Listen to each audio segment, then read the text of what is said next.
নমস্কার, দিনের বাছাই করা 5টি খবর নিয়ে হাজির আমি সায়ন্তিকা। আপনারা দেখছেন গ্রাম বাংলা।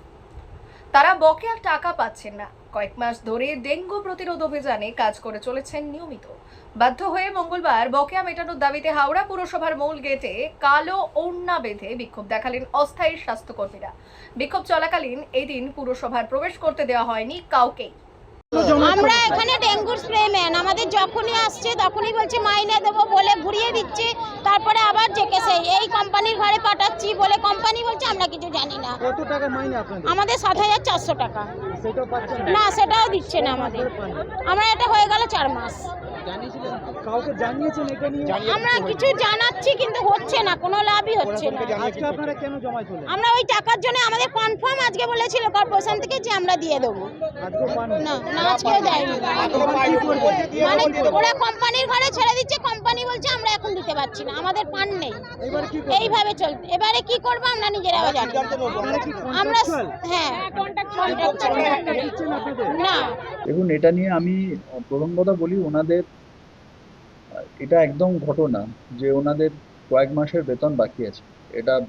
এবং ওনারা আহ, অত্যন্ত নিষ্ঠার সাথে কাজ করেন এবং অত্যন্ত একটা গুরুত্বপূর্ণ কাজ করেন আমাদের এই যে ডেঙ্গু আমাদের কন্ট্রোলে। মানে ওনারা একটা পিলারের মতো কাজ করে।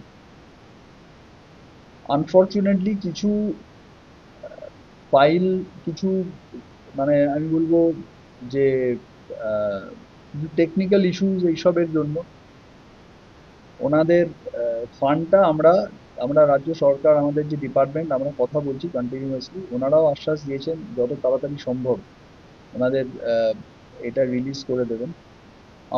আমি আজকে ওনাদেরকে বলেছি, আমাদের যিনি কথা বলতে গেছেন, যে আমরা আজকেই ওনারা 1 মাসের মায়না অলরেডি পেয়ে যাবেন। ওনাদের অ্যাকাউন্টে আজকে, লেটেস্ট বাই টুমরো মর্নিং, ওনাদের অ্যাকাউন্টে আজকে কতজন ওনার কর্মী আছেন সবার 1 মাসের স্যালারি ইমিডিয়েট ওনারা পেয়ে যাবেন। এবং ওনাদের আগামী যে 3 মাসের মাইনে যে আরো বাকি থাকবে ওনাদের, সেটা আমি কথা বলেছি আমাদের ডিপার্টমেন্টের সাথে, এবং ওনারা কথা দিয়েছেন যে যত দ্রুত সম্ভব আমাদের স্টেটের থেকে, আমাদের ডিপার্টমেন্ট থেকে ওনারা জিনিসটা প্রসেস করে আমাদেরকে। দেখুন, আমরা সবাই চাই, আমরা কেউই চাই না কারোকে মাইনে না দিতে, কিন্তু অনেক সময় যেটা হয়, একটা সরকারি বিভিন্ন নিয়মের এতে কিছু জিনিস আটকে যায়। দেখুন, আমরা ওদের ফান্ড, আমরা স্টেট থেকে, ডেঙ্গু যারা কাজ করেন তাদেরকে আমরা স্টেট থেকে একটা ফান্ড পাই। তো ক্রাইসিস যদি আছে কি নেই সেটা বড় কথা না, কিন্তু একটা জিনিস বলতে পারি, ওনারা আজকে 1 মাসের স্যালারি ওনাদের আজকে বা কালকে মর্নিং এর মধ্যে ওনাদের অ্যাকাউন্টে পৌঁছবে। এবং উইদিন নেক্সট কিছু দিনের মধ্যে, আমি কথা বলেছি ডিপার্টমেন্টের সাথে, তারা আমাকে আশ্বাস দিয়েছেন যে যত তাড়াতাড়ি সম্ভব ওনারা চেষ্টা করছেন নেক্সট 2 মাস বা 3 মাসের স্যালারি যাতে ওনারা পেয়ে যান, সেটা ওনারা দেখে নিচ্ছেন।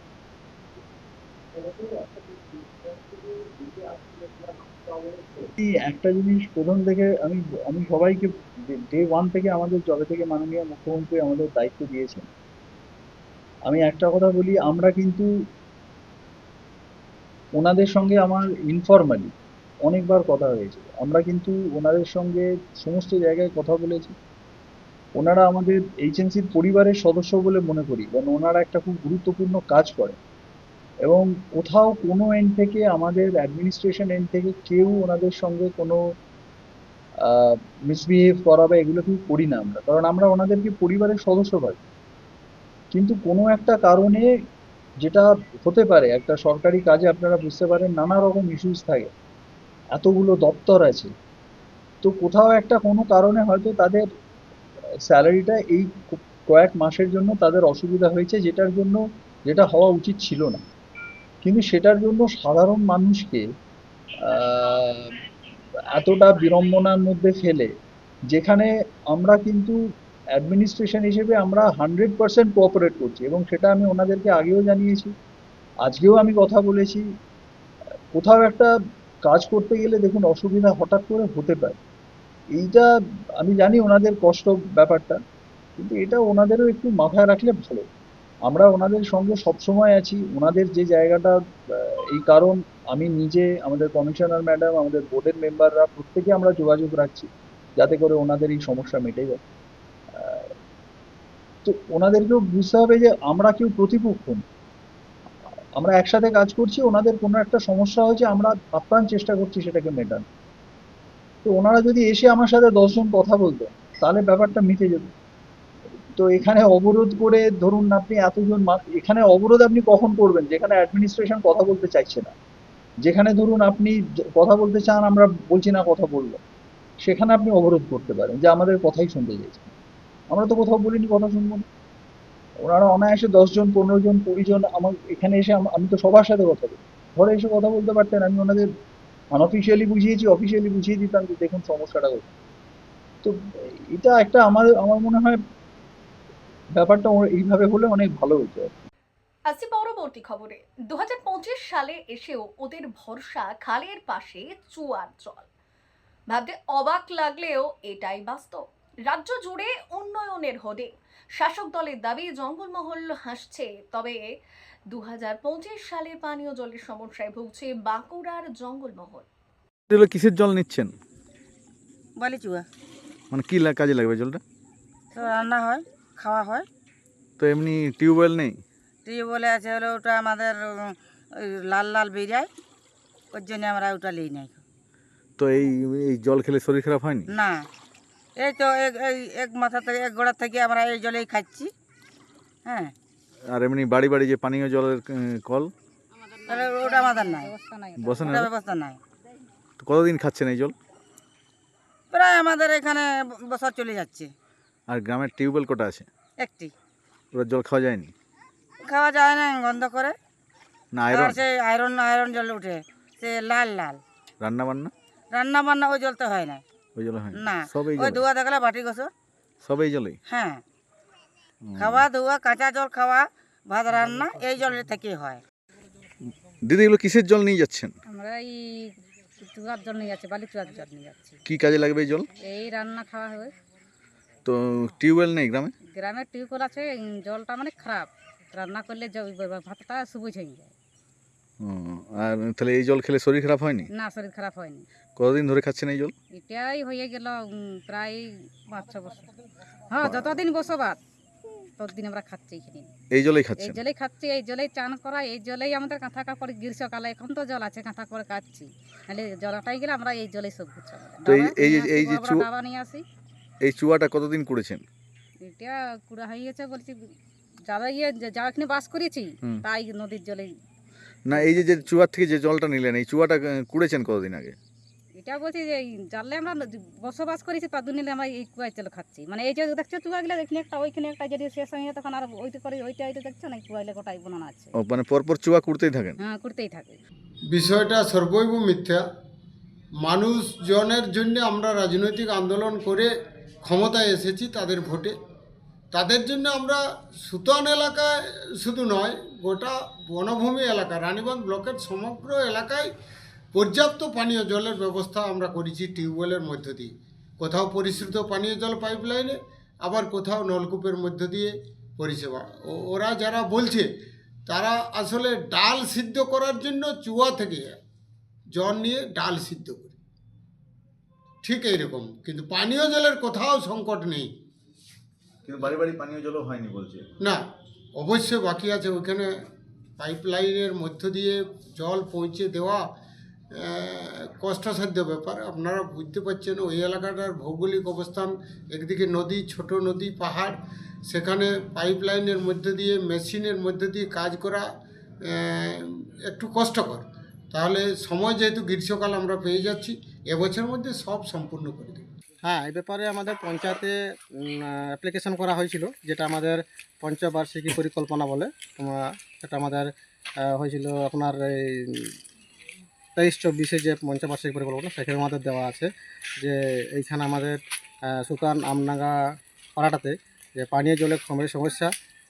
যদিও একটা টিউবওয়েল আছে, সেখানে প্রচুর আয়রন, এবং সেই আয়রন এই জল দিয়ে আমাদের রান্না করা যায় না। আর এই পাড়ার পানীয় জল হিসাবে খাওয়া দাওয়া করে আপনার ওই ইয়ের থেকে নিয়ে আমাদের একটা জোর আছে, সেইখানে পাতচুয়া। আর ওইখান থেকে জল নিয়ে এসে আমাদের ওখানে রান্না বান্না বা সব কিছু আমাদের প্রয়োজনীয় জল ওইখান থেকে আমাদের ব্যবহার করা হয়। একমাত্র টিউবওয়েল যে প্রচুর আয়রন, এটা আমাদের শুধু ওই হাঁড়ি কড়াই বাসন ধোয়ার জন্য, তাছাড়া এটা আমাদের পানি হিসেবে আমাদের যোগ্য নয়। আপনার কি এই গ্রামে বাড়ি? হ্যাঁ, আমার এই গ্রামে সুতান গ্রামে বাড়ি। তো আপনি কোনো উদ্যোগ নেবেন এখানে পানীয় জলের জন্য? হ্যাঁ, উদ্যোগ নেওয়া মানে এই কয়েকদিন আগে আমার ব্লকে আমি একটা অ্যাপ্লিকেশন করেছি। হ্যাঁ, তো এখন দেখি ব্লকে অ্যাপ্লিকেশন করেছে, সেটা আবার বেশি দিন হয় না।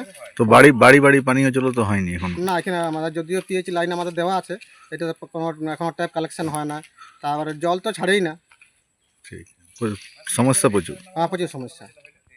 আপনি আরও আবার জানাবেন? হ্যাঁ, আমি আবার জানাবো। এটা যদি যেটা অ্যাপ্লিকেশন করা আছে, এটা যদি দেখছি যদি সমস্যাটা আমার সমাধান না হয়, তাহলে আমাকে আবার অ্যাপ্লিকেশন করতে হবে। রানীবাঁধের যে রাউতড়া গ্রামে যে চুয়ো কেটে জল খাওয়া যেটা বলে আমাদের, সেই বিষয়টা আপনারা প্রত্যেকে দেখেছেন। এই বিষয়টা দিদিমণি আমাদের প্রায়ই বলেন যে জঙ্গলমহল হাসছে যে তারই একটা বড় উদাহরণ।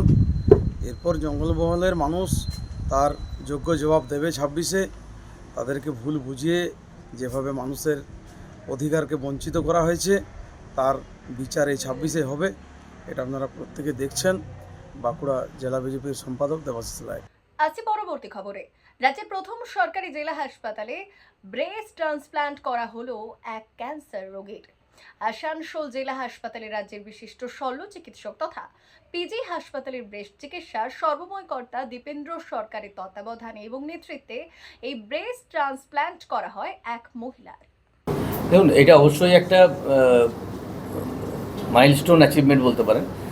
মানে এটা আমাদের ব্রেস্ট যে ক্যান্সার কেয়ারের একটা প্যালিয়েটিভ কেয়ারের দিক, যেখানে একজন ইয়াং মহিলার ইমোশন এবং এস্থেটিক অ্যাসপেক্ট জড়িত। তো সেইখানে আমাদের এই প্যালিয়েশন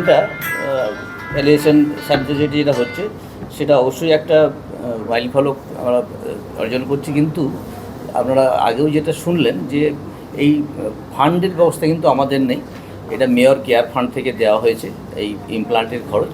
তো সেটা আমরা পরবর্তী ক্ষেত্রে কীভাবে চালাবো সেটা নিয়ে আমাদের চিন্তাভাবনা চলছে। আমরা যদি অন্য কোনো জায়গা থেকে ব্যবস্থা করতে পারি, আমরা স্টেট লেভেলেও জানিয়েছি আমাদের এখানে এই সার্জারি শুরু হয়েছে, ওখান থেকেও যদি কিছু ব্যবস্থা করা যায় আমরা চেষ্টা করছি। হ্যাঁ, জেলা লেভেলে এইরকম অপারেশন প্রথমবার হচ্ছে, জেলা হাসপাতাল লেভেলে। যারা পশ্চিম বর্ধমানে ম্যাক্সিমাম হসপিটালে এই অপারেশন হয়নি, আমরা আগে যেটা খোঁজ আছে। হ্যাঁ, এই অপারেশন খুব বেশি জায়গায় হয় না, মেডিকেল কলেজে, কলকাতা মেডিকেল কলেজ যেগুলোতে হয়।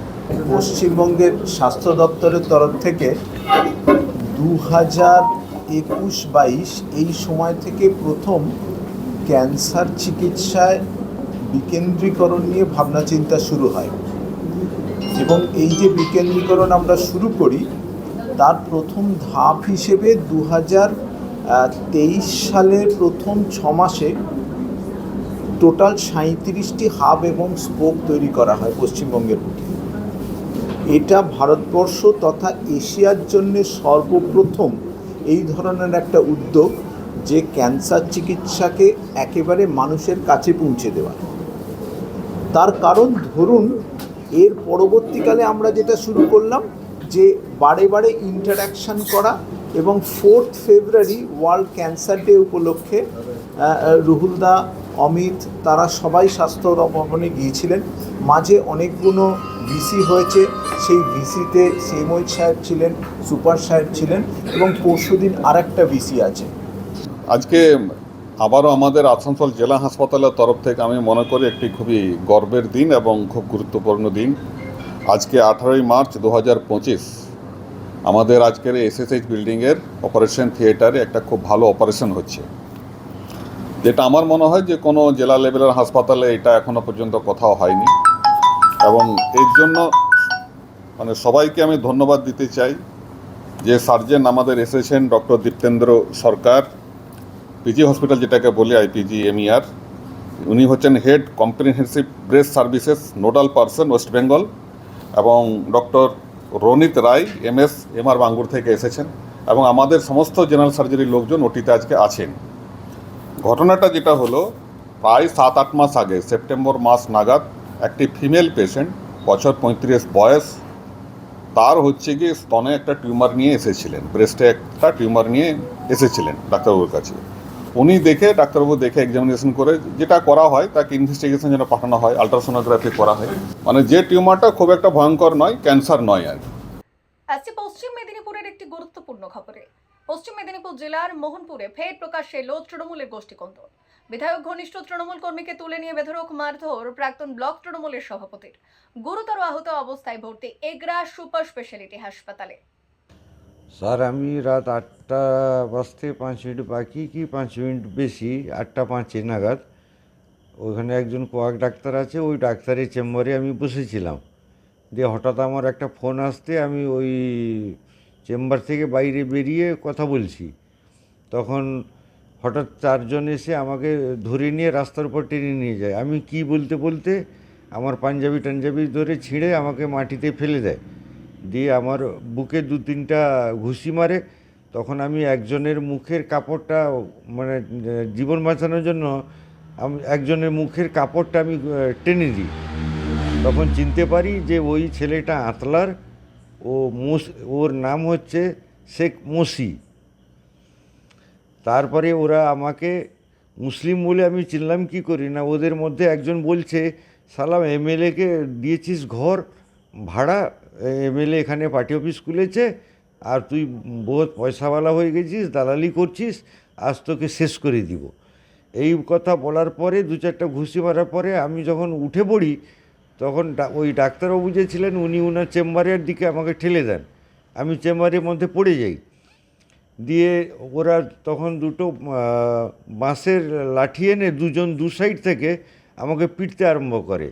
আমি হাত দিয়ে ওই 2টা বাঁশ যখন ধরার চেষ্টা করি, আমার এই হাত 2টা ফ্র্যাকচার হয়ে যায় এবং মাথায় একটা বাঁশের ঘা পড়ে। তারপরে লোকজন জমে যেতে ওরা তখন 5-6টা মোটরসাইকেল, আমার যতটা অনুমান হচ্ছে, বাঁক একটা আওয়াজ দিয়ে ওরা বেরিয়ে ফট করে পালিয়ে যায়। আসছি পরবর্তী খবরে। প্রাথমিক স্কুলের পর এবার কোপ মাধ্যমিক শিক্ষা কেন্দ্রে। বাঁকুড়া জেলাতে একসাথে 7টি মাধ্যমিক শিক্ষা কেন্দ্রের বন্ধের নোটিশ। পরোক্ষভাবে রাজ্য সরকারের দুষছে শিক্ষক থেকে শুরু করে অভিভাবক, এমনকি বিরোধীরাও। প্রাথমিক স্কুলের পর এবার কোপ পড়তেই চলেছে বাঁকুড়া জেলার মাধ্যমিক শিক্ষা কেন্দ্রগুলির ওপর। আমি তো খুব একটা বিশেষ জানি না, কিন্তু জানি যে এই স্কুলের আমাদের টিচার মহাশয়গুলো বলছিলেন যে স্কুলটা বন্ধ হয়ে যাচ্ছে।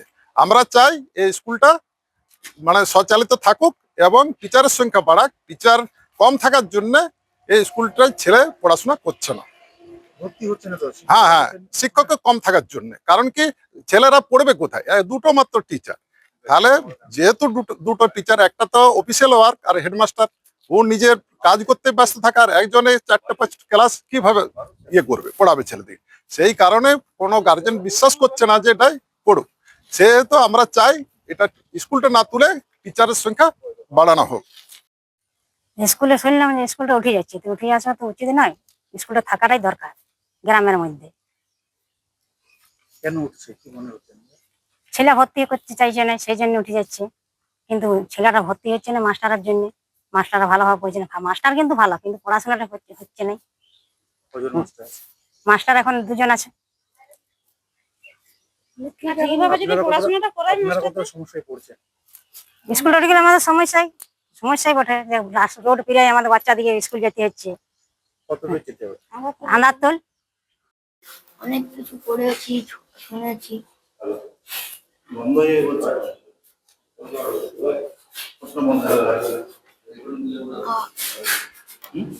মন খারাপ লাগছে। কেন? স্কুলটা আসি অনেক কাছে, বাড়ির কাছে। এরপরে তোমাদের কত দূরে যেতে হবে স্কুলে? অনেক দূরে, 3 কিলোমিটার।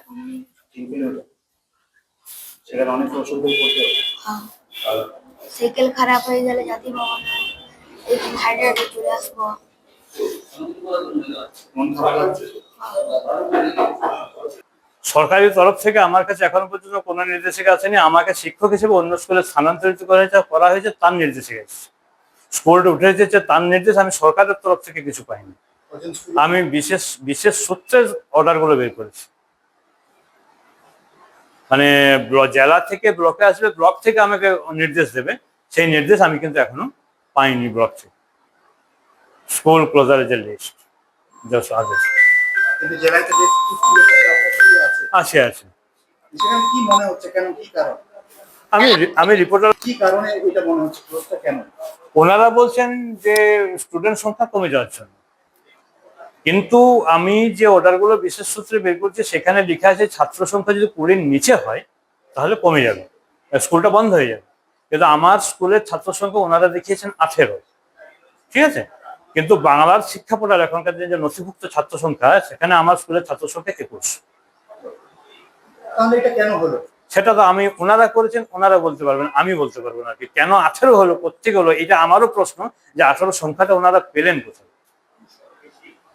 আমার ছাত্র সংখ্যা বাংলার শিক্ষা পোর্টাল 21 থাকা সত্ত্বেও ওনারা 18 সংখ্যাটা পেলেন কোথায়, এটা আমারও প্রশ্ন।